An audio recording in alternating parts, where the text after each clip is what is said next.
شاعر کہتا ہے بہت پرانا اور مشہور شعر کہ افضل ہے کل جہاں میں گھرانہ حسین کا، افضل ہے کل جہاں میں گھرانہ حسین کا، نبیوں کا تاجدار ہے نانا حسین کا۔ ایک پل کی تھی بس حکومت یزید کی، ایک پل کی تھی بس حکومت یزید کی، صدیاں حسین کی ہیں زمانہ حسین کا، اور ادھر تیر نہ خنجر کمان باقی ہے، ادھر ہر دہن میں زبان باقی ہے۔ عجب جنگ ہے یہ جنگ کربلا جس میں، عجیب جنگ ہے یہ جنگ کربلا جس میں، ہوا جو قتل وہی خاندان باقی ہے۔ عجیب جنگ ہے یہ جنگ کربلا جس میں، ہوا جو قتل وہی خاندان باقی ہے۔ رفیقان گرامی قدر وقار، دیکھیے کسی بھی عمل کو اللہ اسی وقت قبول کرتا ہے جبکہ وہ عمل دکھاوے کے لیے نہ کیا جائے، بلکہ رب اس عمل کو قبول کرتا ہے جو عمل اللہ کو خوش کرنے کے لیے کیا جائے، جو عمل اللہ کو راضی کرنے کے لیے کیا جاتا ہے، جو عمل نیک نیتی کے ساتھ کیا جاتا ہے، اللہ ثواب بھی عطا فرماتا ہے اور اپنے ایسے بندے سے راضی بھی ہو جایا کرتا ہے۔ درود شریف پڑھوانا ہے، لیکن اس سے پہلے جو میں نے بات کہی کہ کوئی بھی کام کریں اللہ کی رضا کے لیے کریں۔ قرآن شریف کے اندر کئی سورتیں ہیں، ان سورتوں میں سے ایک عظیم سورت کا نام ہے سورۃ الانبیاء۔ کیا نام ہے؟ سورۃ الانبیاء۔ درود شریف پڑھوانا ہے مجھے، گفتگو بھی کرنی ہے، لیکن درود شریف بھی پڑھیں تو اس لیے نہ پڑھیں کہ میں کہہ رہا ہوں اس لیے پڑھیں، نہیں، بلکہ درود شریف پڑھیں تو یہ بھی اللہ اور اللہ کے رسول کی رضا کے لیے۔ میرے عزیزو، انسان جب اللہ کو خوش کرنے کے لیے کوئی عمل کرتا ہے تو سورۃ الانبیاء کے اندر کئی سورتیں ہیں، سورۃ الانبیاء کے اندر کئی آیتیں ہیں۔ ان آیتوں میں سے ایک آیت جب میں نے پڑھی ہے، اللہ ارشاد فرماتا ہے وَنَزَعُ الْمَوَازِينَ الْقِسْطَ لِيَوْمِ الْقِيَامَةِ۔ اللہ ارشاد فرماتا ہے کہ قیامت کے دن عدل و انصاف کا ترازو رکھیں گے، قیامت کے دن تمہارے اعمال میزان ترازو پہ تولے جائیں گے۔ اے میرے عزیزو، قیامت کے دن نیکیاں تولی جائیں گی، قیامت کے دن برائیاں تولی جائیں گی۔ جس ترازو پر اعمال تولے جائیں گے اس ترازو کا نام میزان ہے۔ میزان کیا کہتے ہیں؟ میزان۔ آپ یہ نہ سوچیں شہدائے کربلا کی محبت کی محبت میں قرآن رکھا ہے اور کدھر سے کدھر کی باتیں ہو رہی ہے۔ یہ میں تھوڑی گفتگو اس لیے کر رہا ہوں تاکہ جب تک ہمیں گفتگو سننی ہے، مجھے گفتگو کرنی ہے رسمن نہیں بلکہ اللہ کی رضا کے لیے، رب کی رضا کے لیے۔ جب اچھی نیت کے ساتھ آدمی کوئی کام کرتا ہے تو ثواب دیکھیے، برکتیں دیکھیے۔ ترازو کے عمومی طور پر کتنے پلے ہوتے ہیں؟ بولیے آپ لوگ۔ 2 پلے ہوتے ہیں، یہاں 3-4 ہوتے ہیں، وہی نہ ہوتے ہیں۔ اچھا، یہاں جس ترازو کے پلے پر دال، چاول، آٹا وزن کیا جاتا ہے، جو پلہ بھاری ہوتا ہے وہ کدھر کو جاتا ہے؟ نیچے کو جھکتا ہے، ایسا ہی ہے نا؟ لیکن قیامت کے دن کے ترازو کا معاملہ الگ تھلگ ہو۔ قیامت کے دن کا جو قیامت کے دن کا جو ترازو ہوگا، پلہ جو بھاری ہوگا نا وہ نیچے کی طرف نہیں، ترازو کا پلہ نیچے کی طرف نہیں، بلکہ جو ترازو کا پلہ بھاری ہوگا وہ کدھر کو جائے گا؟ اوپر کو اٹھے گا، وہاں کا معاملہ الگ ہوگا۔ دیکھیے بڑے بڑے جلسوں میں مجھے یقیناً جانے کو جی نہیں چاہتا۔ وجہ کیا ہے کہ یہاں ایک پان کی دکان، ادھر گڑیا کی دکان، ادھر چائے، ادھر یہ، ادھر ہلڑ بازی۔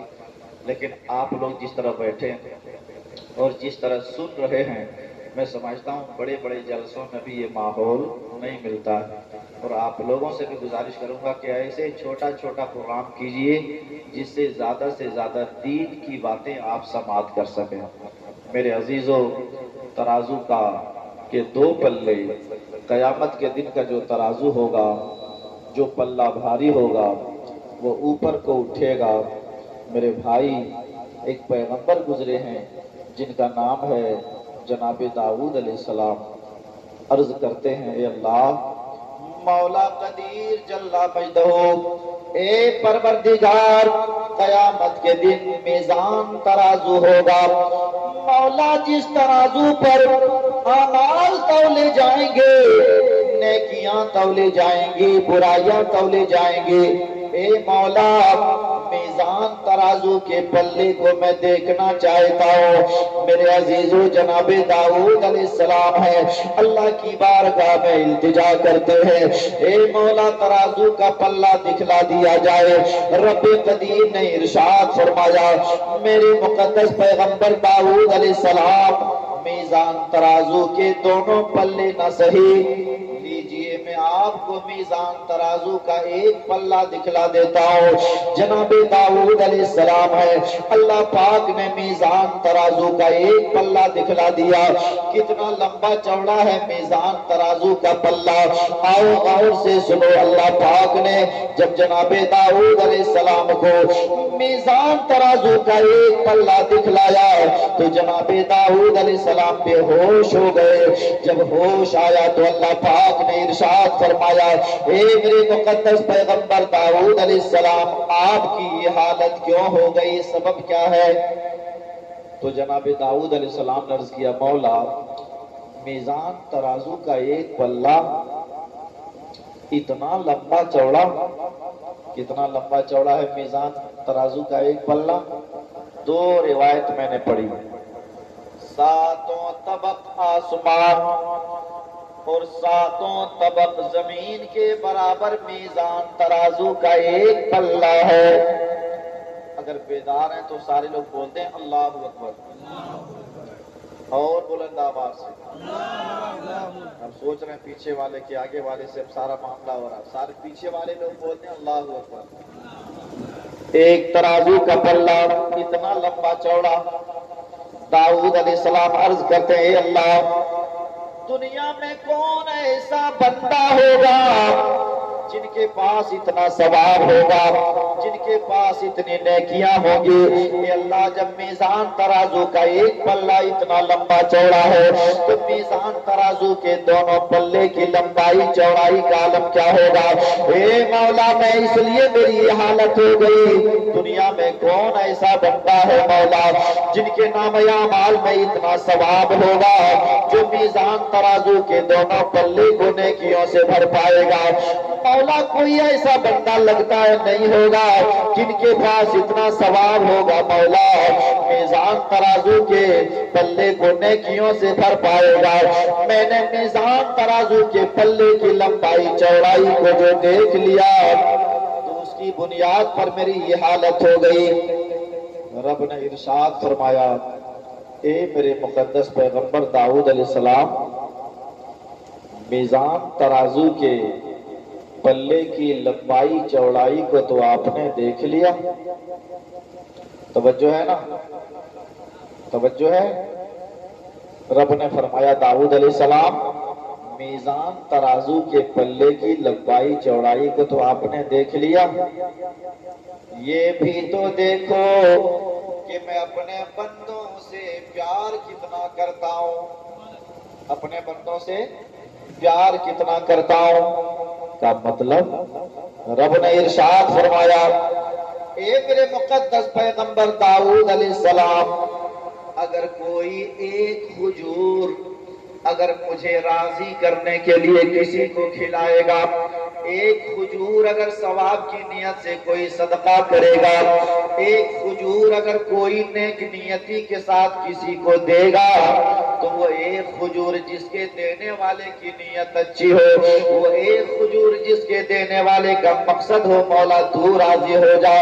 اے مقدس پیغمبر داؤد علیہ السلام سنیے، ایک کھجور اگر کوئی مجھے خوش کرنے کے لیے اور مجھے راضی کرنے کے لیے اگر ایک کھجور صدقہ کرے گا، تو میں ایک کھجور کے بدلے اتنا ثواب دوں گا کہ اسی ایک کھجور کے صدقہ کرنے کے ثواب سے میزان ترازو کے دونوں پلے کو میں نیکیوں سے بھر دوں گا۔